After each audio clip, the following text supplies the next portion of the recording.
এয়া আমাৰ নাতিৰ ল'ৰা নিশান শৰ্মা ই কিন্তু আমাৰ বৰ মৰমৰ আৰু ই পঢ়ি আছে। আৰু তুমি কি পঢ়ি আছা কৈ দিয়া কোনো? ক্লাছ 2 পঢ়ি আছা। কোন স্কুলত পঢ়া কৈ দিয়া? মডাৰ্ণ পাব্লিক একাডেমিত পঢ়া। আৰু এয়া কি কৰিছা তুমি? এইটো হ'ল প্ৰজেক্ট বনাব দিছে। কোনে বনাব দিলে? এইটো মেমে বনাব দিছে স্কুলৰ পৰা, হয়নে? এইটো তুমি বনালা ন? ইমান ধুনীয়াকৈ। আচলতে এইবিলাক বনাই খুব ভাল পায় আৰু স্কুলৰ পৰা যিখিনি কাম কৰিবলৈ দিয়ে, প্ৰজেক্ট বনাব দিয়ে, সেইখিনি সি আহি ইয়াতে বনাবলৈ চেষ্টা কৰে। আৰু এয়াই নহয়, বহুত কিবা কিবি আৰ্টো কৰিব পাৰে। আপুনি যিকোনো এখন ফটো যদি আনি তাৰ আগত দি কয় যে এইখন তুমি আঁকি দিয়া, সি কিন্তু একদম ধুনীয়াকৈ আঁকি দিব। আৰু ইমান ধুনীয়াকৈ আঁকে যে আপোনালোকে দেখিলে আচৰিত দিব। কিন্তু বয়স মাত্ৰ 8 বছৰীয়া, কিন্তু 8 বছৰীয়া ল'ৰা এটা ইমান ধুনীয়া আৰ্ট কৰে, আঁকি দিয়ে, আপুনি দেখিলে আচলতে তবত মানিব।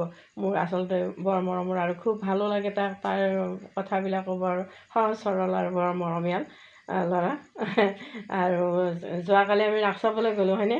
ৰাস চাই আহিলোঁ। কেনে লাগিল বাৰু তোমাৰ ৰাস চাই? ভাল লাগিছে ন?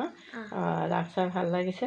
আৰু আজি এতিয়া সি এইবোৰ প্ৰজেক্ট বনাই আছে, তাক স্কুলত বনাবলৈ দিছে। গতিকে তুমি এইখন দাঙি দেখুৱাই দিয়াচোন। বাছ এই চাওক, ইমান ধুনীয়াকৈ বনাইছে, সি দাঙি দেখুৱাই দিছে। কি সুন্দৰ। ইয়াতে এইবিলাক লিখি দিছে সি। আখৰবিলাক অৱশ্যে হৈছে চিন পোৱা গৈছে। এইবিলাক চাওক কি ধুনীয়াকৈ লিখি দিছে, খুব সুন্দৰ। আপোনালোকে আশীৰ্বাদ কৰিব সি যাতে ভৱিষ্যতলৈ যেন ভাল মানুহ হ'ব পাৰে।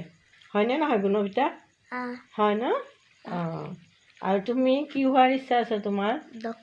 ডক্তৰ হোৱাৰ ইচ্ছা আছে। চাওক, ইমান ধুনীয়াকৈ কৈছে যে তাৰ ডক্তৰ হোৱাৰ ইচ্ছা আছে। আচলতে সৰু ল'ৰা ছোৱালীৰ এতিয়াই যিটো মানে মনত আহে, ভাবে, সেইটো কৰিবলৈ সিহঁতে বহুত যত্ন কৰে। তাৰ মনৰ আশা পূৰণ হওক, আপোনালোকে আশীৰ্বাদ কৰক।